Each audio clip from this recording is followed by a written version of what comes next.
Here we are. Engine fully assembled. Right, Eli? Yep. What did we do? Man, we adjusted the valves.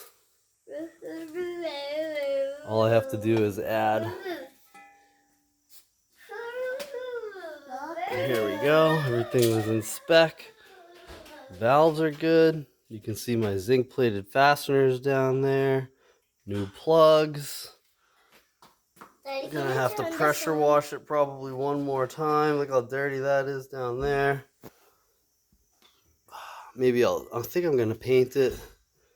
We'll see. There's a lot of nooks and crannies. It might be difficult to paint.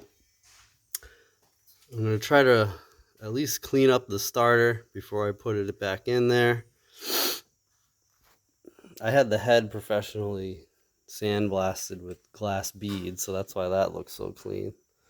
Daddy, but everything's looking good. Daddy, Next up, what glass? frame, etc. And also clean up the garage because there's tools everywhere. Anything to say to the camera, Ruben? What was your favorite part about this phase of rebuilding the engine? No, I want about using the torque wrench? No, Daddy. I'm gonna do it about taking apart about taking the whole bike apart. We already did that part of it. No, I want to talk about. We didn't talk about that part. Yeah, we did. There's a bunch of other videos about that. No, we weren't talking about it. Yeah, part of it. Okay. Eli, anything to say? What was your favorite part? But Daddy, my favorite part was putting the whole engine together. Almost. Almost the whole thing? Yeah. The pistons and you like the piston part? My favorite part is putting all of the engine parts on. Yeah.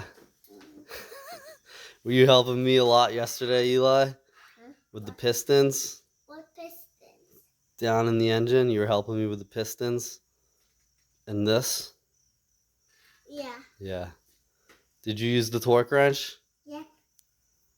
How about you, Ruben? Did you get to use the torque wrench? No. Yes, you did. Not today, though. Oh, well, we still got to attach the valve cover valve cover, so you can use the torque wrench on that. What do you think? Should we end the video? Wait, no. Yes.